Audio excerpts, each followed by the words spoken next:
Yo, what is good, my anime people? What is good, yo? Happy 4th of July to everyone out here celebrating it or that did celebrate it when they watched this. Hope you had a good one. I am recording this literally on 4th of July with all the boom booms in the back. I thought it would be a good memory of getting to at least having, some of the holidays in the background. Can't have them all, but this is one of them that they can't copyright. Like, I can't just have Christmas songs, I can't just have Easter eggs jumping around. You know what? Just stop. So, for today, I just wanted to talk about Netflix's new dropped anime and what I would like to call another thing that they are starting to really understand how anime, or at least how to give a studio the proper way of setting up these shows. I mean, Seven Seeds is something I saw a quick snippet of when they were announcing it, when they were just like straight up showing us, like, hey, this is the show. People are getting taken out by, like, yes, I hear you out there. People are getting taken out by like insects and bugs and stuff, and ridiculous things are popping off. And to be fair, I think another show was announced kind of like this, where the people that were sent to this place with these types of monsters or like insects and stuff were people who had like family members. And I think we saw a girl straight up watch her sister get taken away or something in that trailer. So I'm not even sure if it's really the same thing I was expecting, but it has a lot of the same concepts of it with the giant insects and pretty much something to do that, to make the insects that way, which in this show, if you have not watched it, I am definitely going to be getting into spoilers. See, now I'm talking about the whole series as a whole, like, and everything that happens throughout part one. So yeah, let's get into it.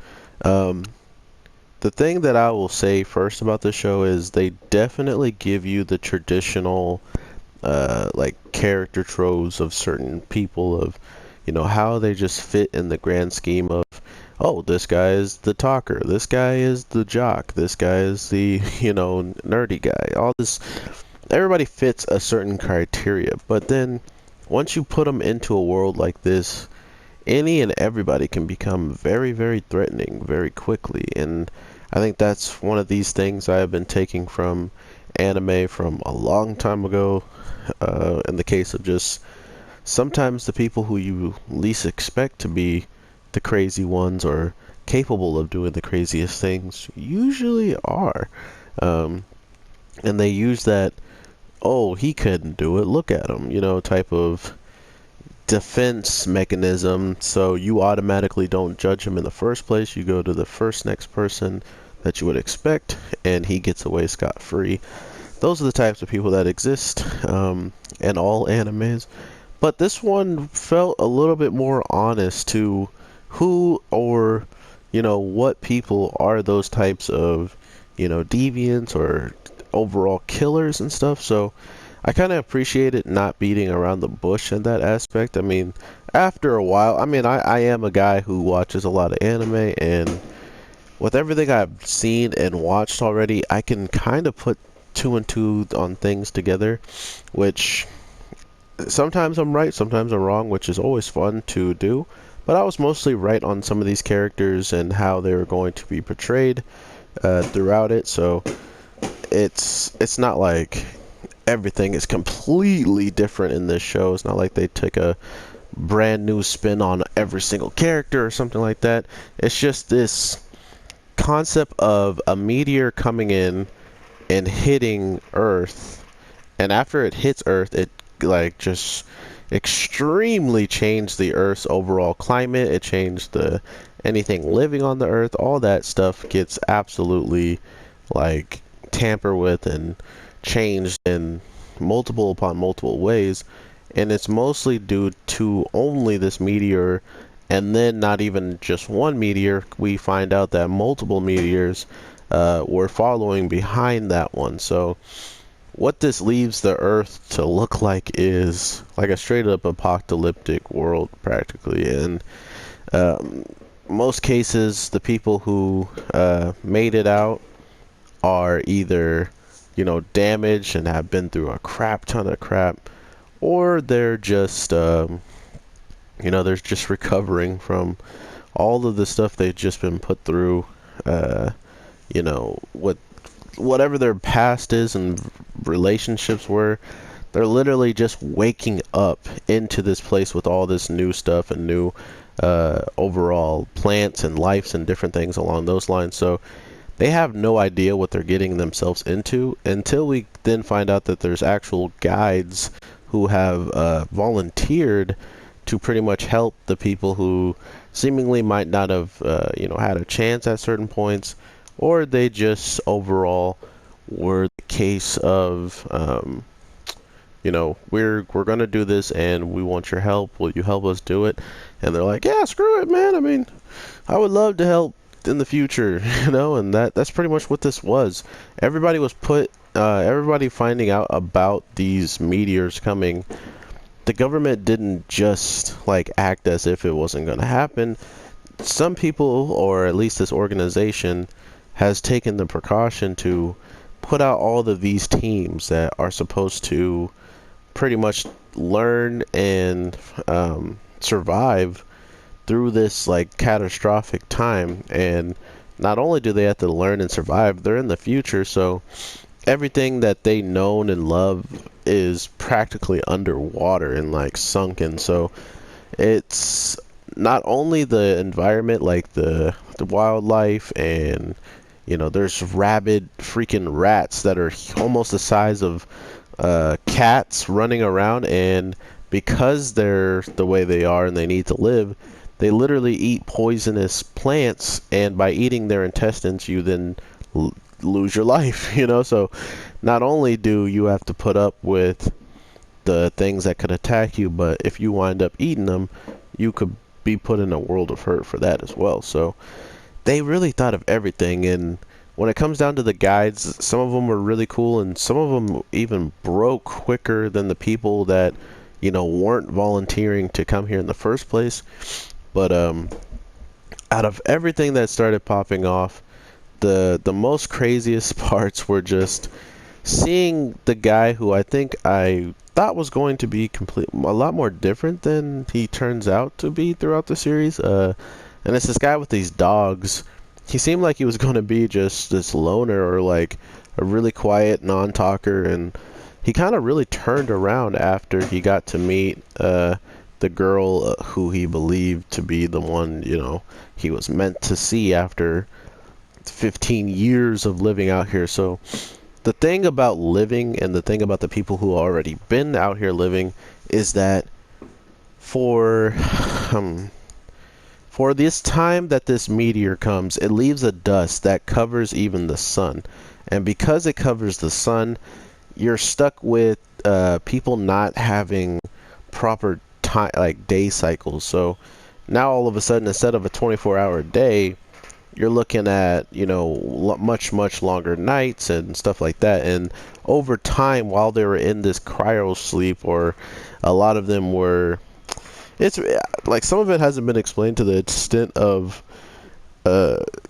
fully flushed out, seeing how there's a second part. Because from what I still don't understand is, we have some people who are waking up into the future, but they had no regulation of their bodies being frozen and for a long enough time to then be woken up to be put into this situation. So it's a very interesting overall grand scheme. And the part of the show that also hasn't been even explained or elaborated on is the fact that the boat from the very beginning was sinking, and we never knew why it was sinking, how it got sunk. And even there's three people out of that group, actually one person out of that crashing ship is not with that group anymore. Like, there's only one person who separated out of all that, and that's the girl who is the guide, who wound up helping everybody else who stayed there and didn't travel along to go and look for someone's girlfriend who could be dead for possible years upon years. So we learned that all the people you kind of get a little quick gleam of in the beginning of the show are all the ones that are getting selected and sent out to this place. But what they neglect to tell us is when we find out who these kids are, we're all on teams with certain names like Team Autumn, Team Spring, Team Summer, and we find out that the people who we're rocking with, or that we start out with, this red-haired guy, this really timid girl, and this swimmer athlete, black-haired guy, they pretty much are in a situation where they have no idea who they are, each other are, but they're all trying to survive, you know.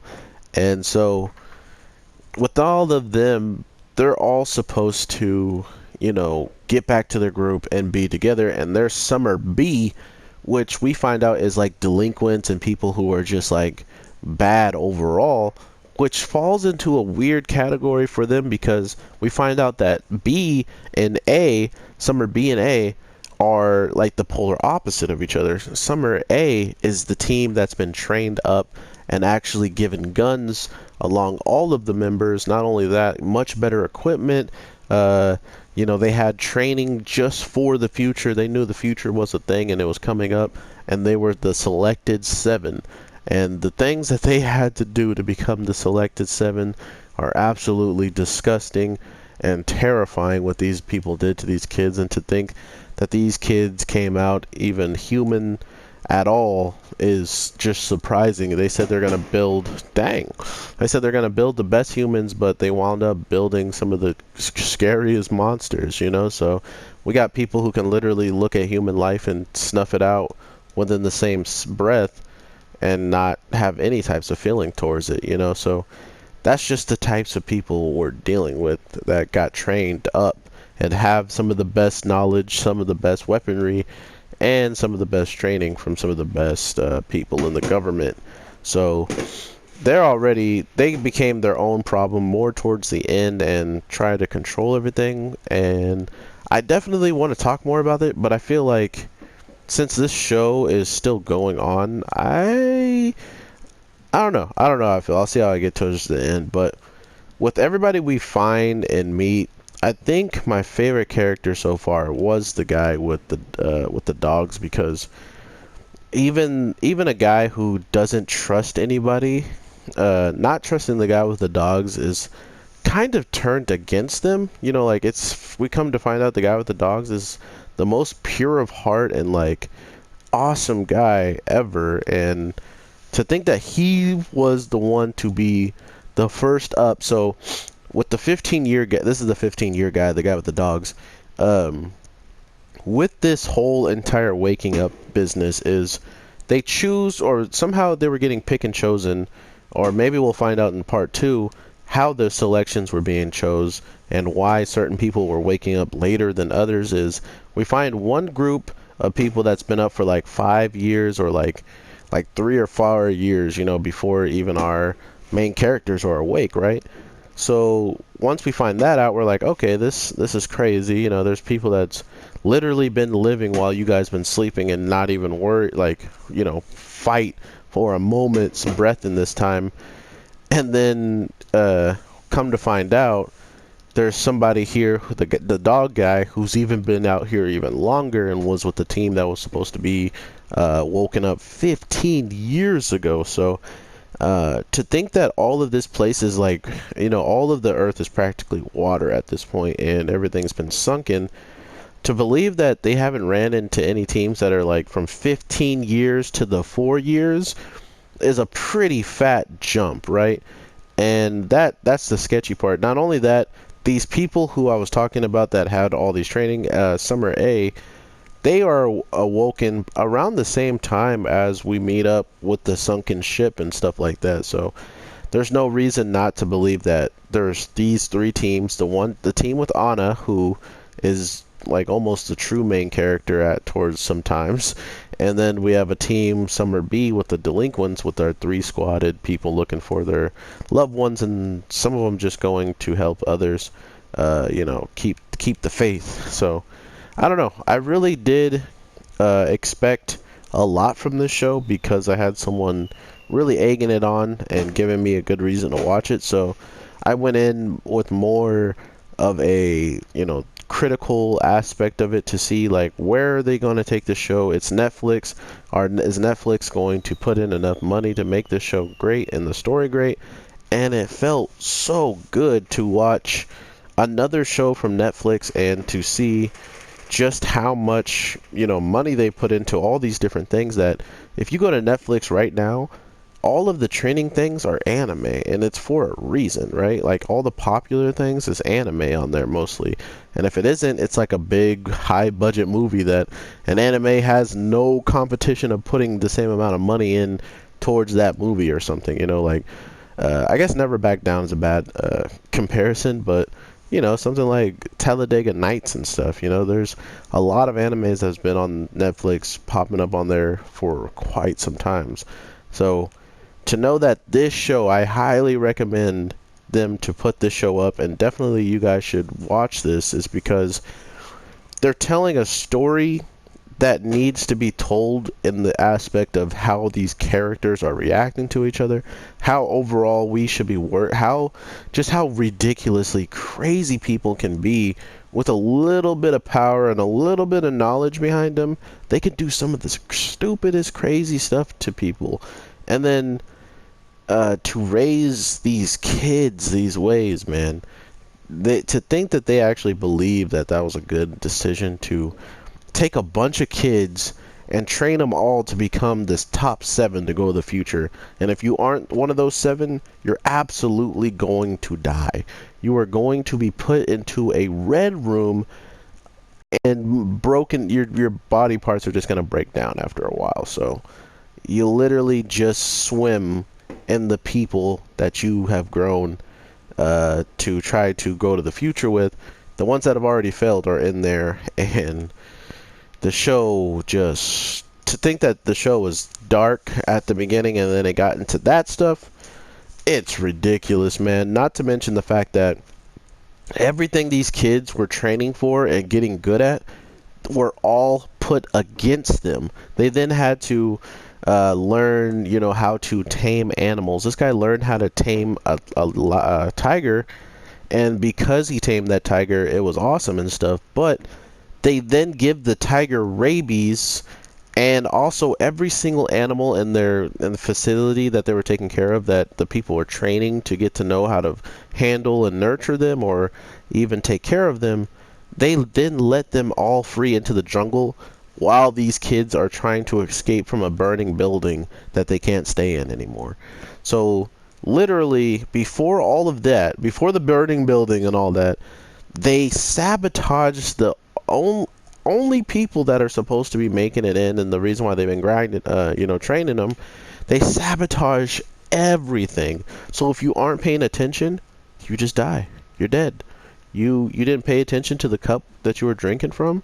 Yeah, it was poison. What of it? You just lost your life now. Goodbye. Like, they had no time to care. And this whole plot starts to get ridiculously crazy because not only do we learn, that these kids were completely treated like trash and had some of the worst lives ever growing up, to then see other people that they know and love just be dead and killed off without, any real chance of fighting it. They just lost the competition of going to the future, and now they must die. Not only all of that, you then have the fact that the person who trained these kids and the person that actually helped them, become these types of like monstrous kids is the father of our main girl, Hana. And they found out this because she said who her father's name was.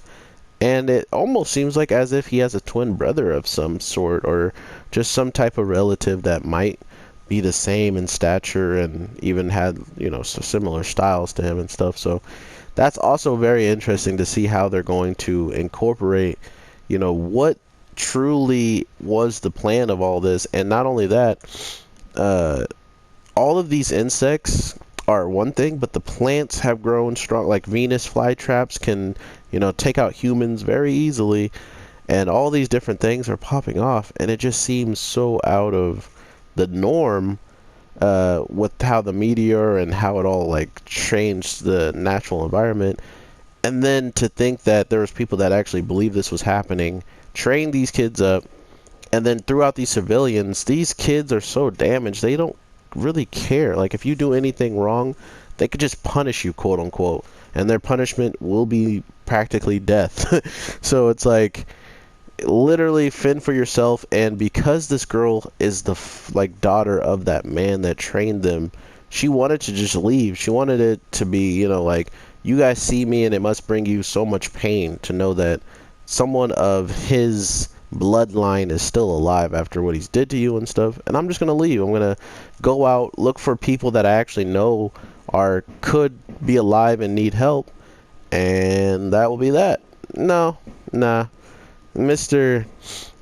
Black hair with some white on the top who looked like he has a near-death experience or something. Like, this man has had so much trauma in his life. He literally is, you know, growing white hair already in the worst ways possible. So it's clear to me what could pop off eventually for all of these characters. It's just crazy to think that this was 12 episodes and it's only part one, so you know there's more to be told. Sure, it was 12 episodes and it ended on a very, very juicy point, but now where does, you know, how much of an ending is there? Is there a 12 episode ending? Is there more than 12 episodes? Does it end on the second part? You know, these are the things I want to know. But to be fair, I just enjoyed it. I do highly recommend it. I definitely want to see what you guys are feeling about this show. This is one of the shows that gives me hope for, you know, these spatial crazy type of stuff happening. We went into the future. We had, you know, things that we normally can step on becoming the things that are capable of eating us, and it all felt actually realistic. I mean, the environment and even these multiple upon multiple islands that they had to travel to had different ways of the island, you know, being the king of the jungle, so to speak. One island had more insects and nasty like bugs and stuff, where a thing could plant eggs in you and literally it feeds its babies and keeps you paralyzed, but you can follow its will and stuff. So it's crazy. They just really thought outside the box with all these different types of monsters, all these different types of insects, and then made them look monstrous. So you pretty much know their goal at the end of the day was to have you looking at these things and be like, my God, you guys are freaky. So they nailed that. They absolutely nailed that. But yeah, why you should watch this is definitely because of how ridiculously crazy everything is. Not only that, whatever happens in part two, I feel like I cannot guess it because the show was so out of the norm already that there's no reason to guess because anything could pop off. I mean, we could literally watch a main character at this point that we've been following get bodied, in my opinion, and that's just how this show has been living up to this point. So, with all that being said, I hope you guys have an amazing day, night, evening. Happy 4th of July if you are celebrating that. I'm about to go out and just like mob around town and stuff and enjoy myself on my longboard now. But I wanted to have it all in the background so you know your boy is authentic. I had to see some family here and there. It was fun, but everybody just got work tomorrow or today, so I'm not even tripping that my family's busy and stuff. So it's just nice that I get to talk to my family, the anime people that I've been building up. You guys are truly, truly important to me, and as you can see, I'll try not to miss any days that I can get some shows out to you guys to enjoy. So with all that being said, have an awesome one, and I will for sure talk to you tomorrow. So with all that being said, peace.